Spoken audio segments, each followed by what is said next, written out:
you step on inside. There are two paths on either side that you walked. On one side, a spring. On the other, autumn. You really have no idea where they are, so you kind of seem to just follow the fighting, and it takes you down an autumn path. You see the trees around you, a reflection of a perfect autumn. The trees bare of leaves that have collapsed upon the ground. The entire place glowing with an almost orangish-red luster to it. As you step inside, you find yourself moving into a kind of cleared path, stepping on into the autumn forest. Now tread carefully, everyone. I've studied what lore is available about the Forbidden Woods. They say it's one of the most densely populated areas in all of Raoji by the yokai, and those who enter without bringing sufficient tribute may never return. He waggles his hand a little. I must admit, I really thought that sentence was going to start with, they say it's forbidden. And I was going to say, quite insightful. Rolling directly onward, ignoring Guru. However, those who do bring a tribute to delight the yokai will fall under their divine protection for the duration of their stay. Absolutely correct. Only humans who bring tribute and apology for the crimes committed against yokai in the past could ever dare to walk through this forest. The kitsune that wanders these woods very much prefers treatment of yokai to be respected and instead of feared here. And this is also one of the only places where you might find a yokai acting against character per se. It's strange. However, you should still be wary of a yokai. At the end of the day, they are still dangerous. Alright, well, I've got other trinkets I could share. Yokai, though, that's exciting. Show perks up! Yeah. So, let's see here. Buru steps forward and just kind of looks around. I guess we just keep on heading north. You actually notice that there seem to be two paths ahead. One with these strange stone structures that lead off to a little side, with the other one going straight ahead. Junior, seeing as you're an expert with these yokai things, and I'm gonna be real, I don't know shit about spirits. Is there anything about, like, going through an archway and being cursed or something? Show is following you very intently. She's hanging on every word. Is there?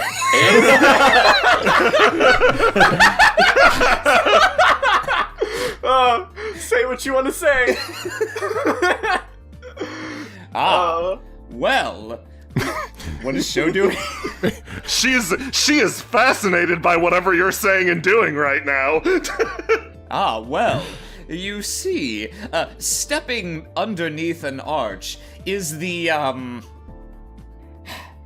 philosophical equivalent of stepping through the boundary between worlds. So you will find what? Oh, you still have that?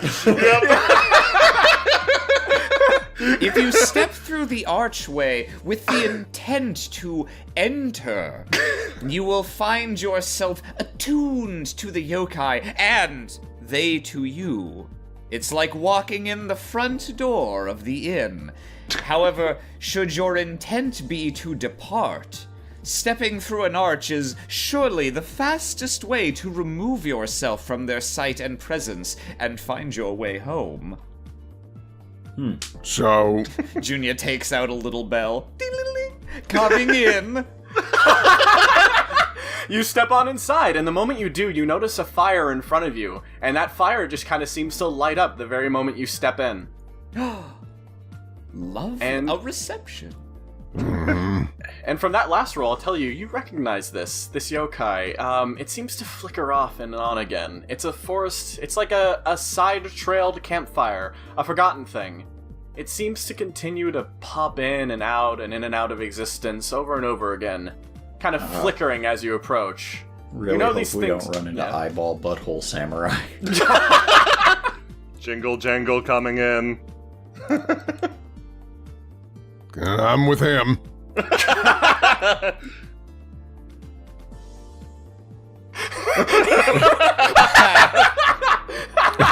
Buru just looks to Hideo. Yeah, that was probably the smarter thing to do. Yep. The fire seems to flicker again as you kind of stand near it. And as you stand, you hear voices just kind of around the fire. They seem to emerge. If you know correctly, you would be hearing voices of previous travelers, perhaps, that once stood near here. Junior Slav squats near the fire. Yeah, it flickers on and off, everyone bringing it with a strange sound. It sounds like screeching, as if muttered conversation between animals was playing out in front of you.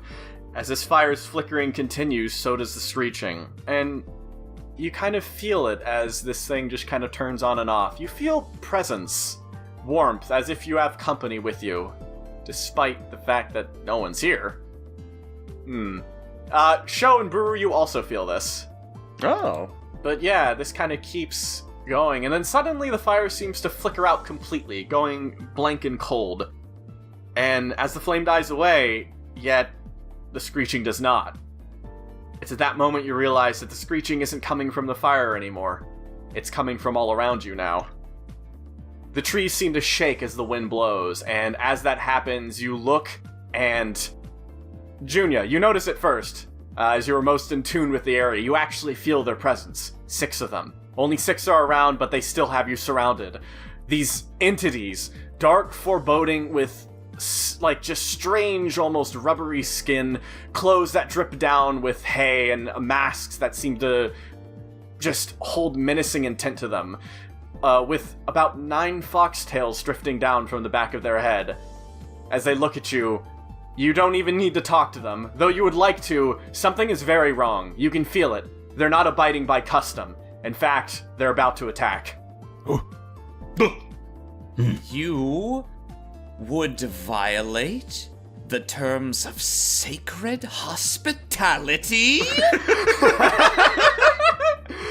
I know a yokai by the name of Hojo who will be very disappointed. The one immediately in front of you leaps down to face you from the tree. As this guy jumps down from the tree, or this yokai, jumps down from the tree and lands in front of Junia, taking an aggressive stance. Junia draws himself up and kind of puffs out his chest in righteous indignation at being treated this way. He wants to speak to these guys' managers. I think he's not gonna immediately go to the sword, because that's an escalation. So instead, as this guy leaps down, he's just going to whirl around and kick it in the face with his sandal. I would like to use my beauty cast in each star's light for this, because he is driven by righteous indignation over them violating what he just got done explaining. Yeah, no, so you just kick him in the face, surprisingly, like, boo! The mask almost falls off, and he very carefully tries to hold on to it and hold it on as it kind of falls to the ground. So that actually is enough to defeat this guy. So he just kind of, hits the floor, a bit confused at what exactly you just got fucking knocked. Clocked in the face with a wooden sandal. Yeah. He kind of gets knocked back, removed from combat. Buru? For humoring me before, I say, you show these gentlemen that kind words and hospitality can be backed with decisive force. Okay, that sounds good to me. Buru is going to scurry on over here and use... Hopefully this guy is kind of distracted trying to figure out a target, and use that as an opportunity to kind of swipe the legs with his Tetsubo. Okay. He pulls up and tries to reflect with a sword in his hand. And, he can't actually win with what he has. So you swing down and smack him. He's still standing, but very injured. He kind of pulls back very lightly as you do that. He moves up and tries to go in for his own cut, trying to counterattack at you with his sword. He swings in, his arm moving almost a little shiftily as he dashes in. It kind of seems to move almost without any bone structure. It kind of loops around and tries to hit you from behind, actually. Buru is has been, because he's in his golden opportunity stance, he's watching very, very carefully, and makes it look like he isn't paying too much attention or is a little too slow, but because of the cannon on his back, he's able to move it into position like a turtle and actually stop it with that. Oh, okay, gotcha. Yeah, so the cannon acts as a shell, blocking the sword with its large form. The thing kind of backs up. Oh fuck! It didn't see that. Oh shit! Oh yeah, you see I'm packing, huh? As you do that, from the very top up here, another one notices that going on, and it passes over to that, and that one tries to shoot down at you. This one is going to clash. Can I actually, like, throw it back at him? Is that what you're implying? Catch it in the cannon. Catch it in your Just mouth spins- and break it in half. Yeah, it just spins around so that the open barrel of the cannon goes, and just disappears inside. It just goes inside. That kind of shocks him a bit, just how you could manage to dodge that bow shot. But that also means you steal the turn. So you can decide who goes next. It's not yours, but you can decide who goes next amongst people. I will choose Hideo. All right. Hideo is going to hop up onto the cannon. Just one sec. Pardon me. Reaches in, grabs the arrow that you caught, and I'm gonna shoot at this guy. Okay, sounds Excellent. good. Yeah. Just hey, stay still for a second. He's just balancing on the back now. Yeah. You just kind of use that vantage point to hit him and knock the arrow. The arrow seems to you cut into the mask because their body seems a little strange, and you chip off a portion of the mask, and this seems to freak the yokai out as it kind of scrambles back against the tree, dropping its sword to the ground. This guy, kind of emerging out of the brush, charges forward and goes in for his own slice against Junya. Yeah, so he comes. Is he wielding? Are these guys wielding weapons or? Yeah, they have these strange blades that seem to be not made of metal, made of something that you can't really identify, but they are sharp as steel. Okay, yeah. As he comes in to swing, Junya whips around and deflects the blow with Yuko's katana, still in its sheath, and then just kind of flips it around once in his hands and then bashes this guy straight in the solar plexus with the hilt to just knock the wind out of it. Oh, absolutely. This thing just goes down as you manage to just knock him, not dead, but at least down for the count. The mask seems to just kind of like fall to the ground and like it almost seems like as the mask falls off the face, little tiny black tendrils attached to it like string, and it's still barely attached, and it tries to drag back on. You barely think you see an expression on it, but regardless, the mask continues to fall back. So I get to pick who goes next, right? Yes, absolutely. All right, I'll be a good sport and let this guy over here go. And Okay. Yeah. He kind of stands up again and moves back a bit, kind of retreating. And he kind of stands guard next to this other one back here, and he's going to assist that one, because he's going to pass it over. And this guy with the bow on his own is going to raise up, confident in the support of his friend for the protection. He raises up and aims carefully. He's seen you take out 2 of them so far, so he's tempted on going in for a shot. That arrow manages to fly in and actually... Oh gosh, it hits you low, going in right into your thigh and just kind of piercing it. You can feel it go through the scales on your thigh and just go straight through. you ruffian! With that, there's only one person left to choose, as now Sho goes.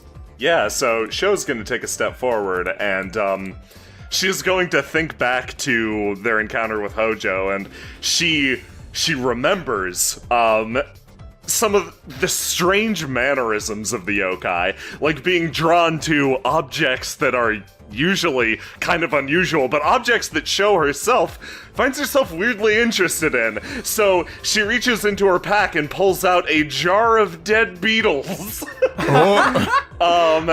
And she is going to underhand lob it between these 2 right here.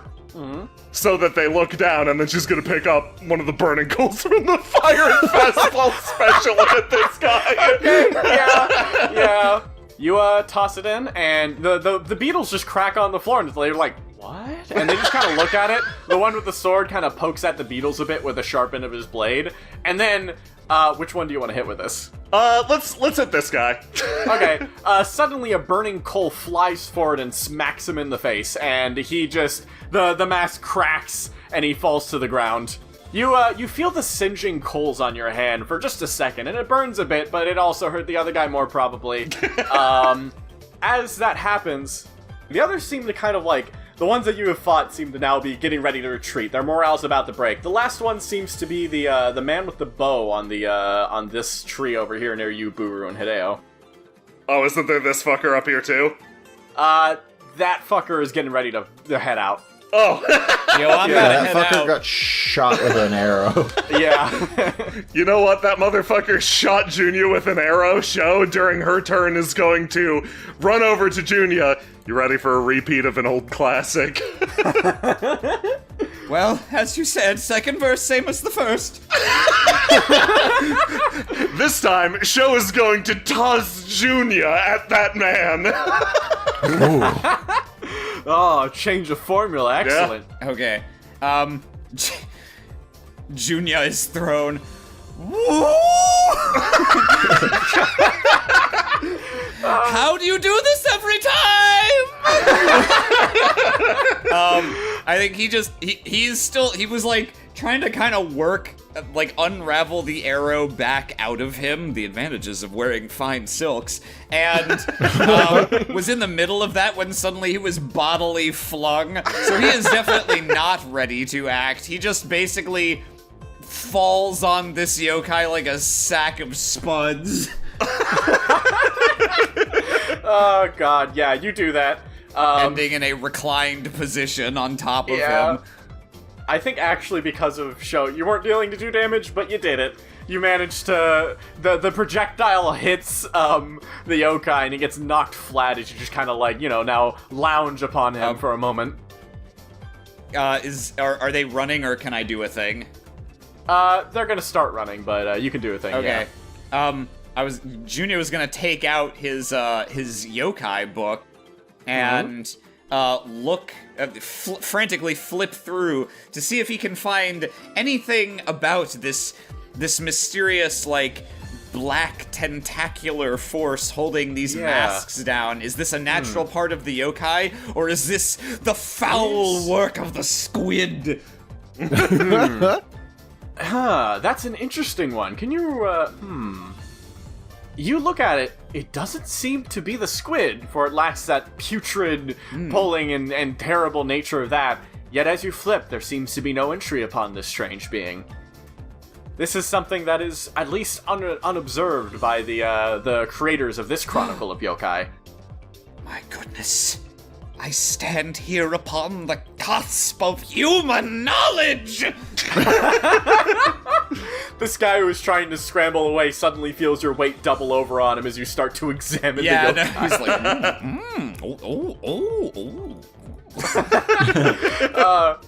The last yokai notices what's going on here and notices how you're all kind of standing there. It kind of looks for a moment, drops the bow off of the tree, but does not yet get down. It gazes upon you as it kind of stares at Buru and Hideo, and from its voice, something seems to echo despite it having no mouth. It does have a voice.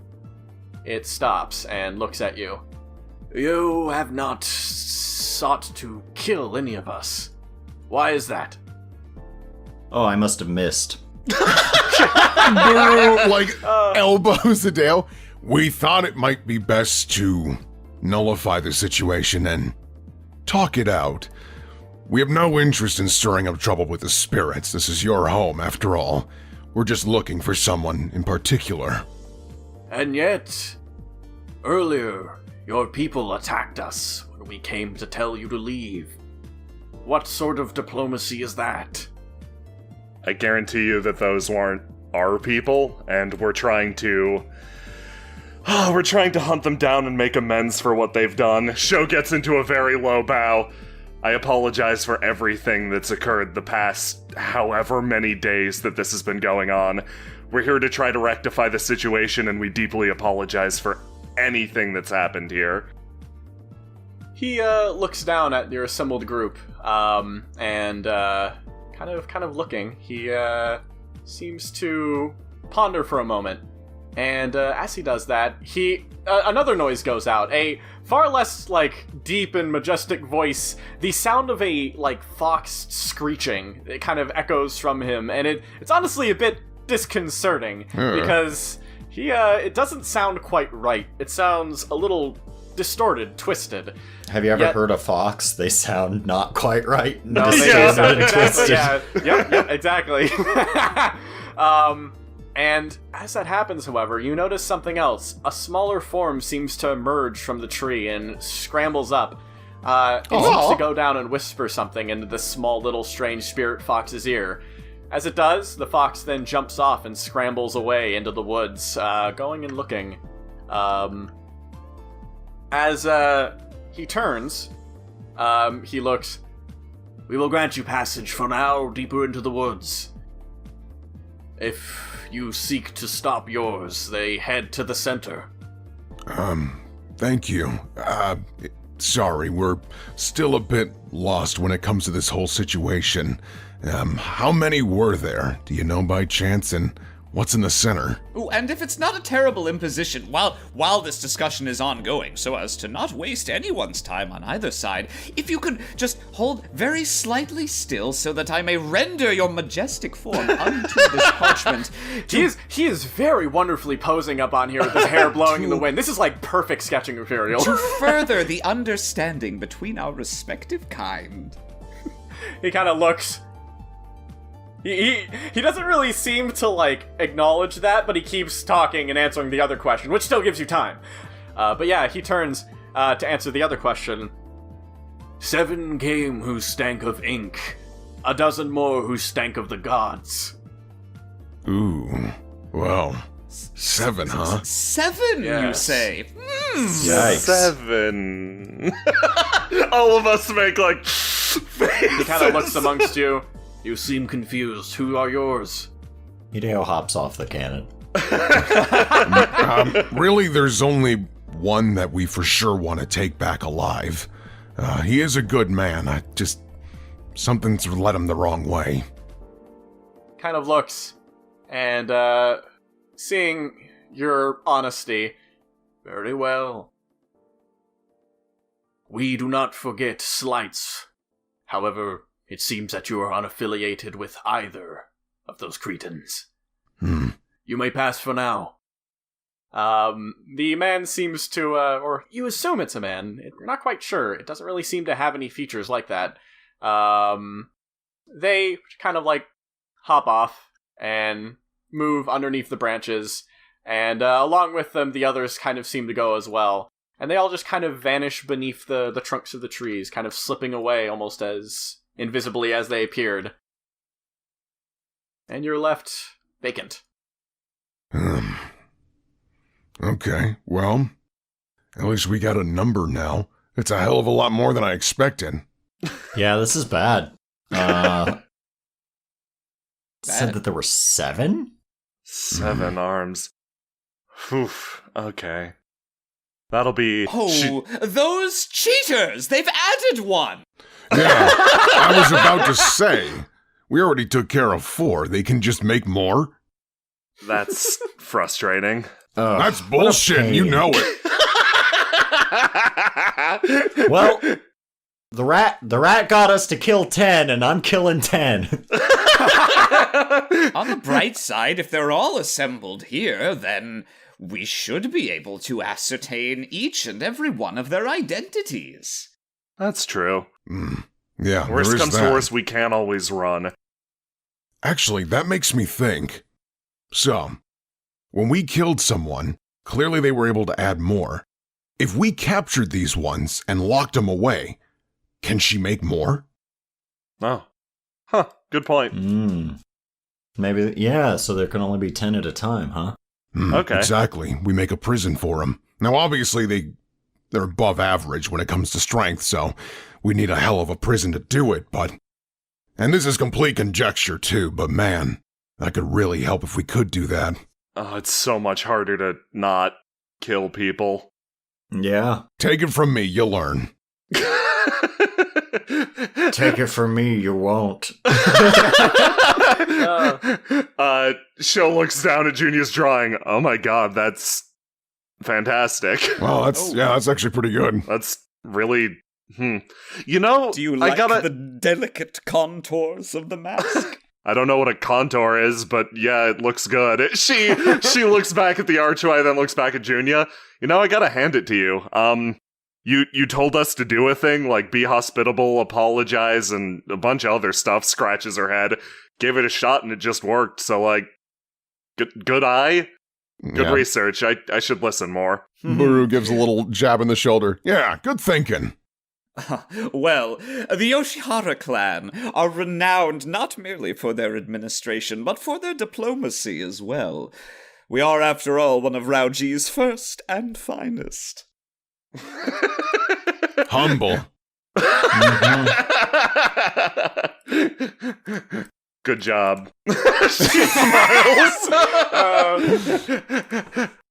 Right. Okay, Let's get do going. it. Yeah. So I assume this archway would be the smart decision, yeah? It would Like- be courteous. Like exiting and in, was it? Yes. Ding ding, I'm leaving. Walks underneath it. Bye, guys, thanks. Exiting and in, just like when I first acquired this masterpiece. He kind of slides his new illustration into the book to use as a bookmark. We'll come back to this later. You know, Junya, that makes me think. This is the first time anyone's seen that kind of a yokai, right? Well, certainly As a the note? first time the author of this book had. As a Well. note, as you leave, the heatless fire seems to flicker off again, its guests having left. Aw. That makes me think. Does that mean you get the right to name them? Yeah, why don't you stew on that for a bit, kid? Sho, like, walks next to Buru. Shouldn't they get the right to name them? He's so happy, whatever. Yeah, his mouth is just fixed open. Think of it like this, Sho. It's just a nickname. Okay. She continues looking at Junia's glittering eyes. Yeah, I won't take that away from him. Alright. And you all once more continue proceeding into the woods.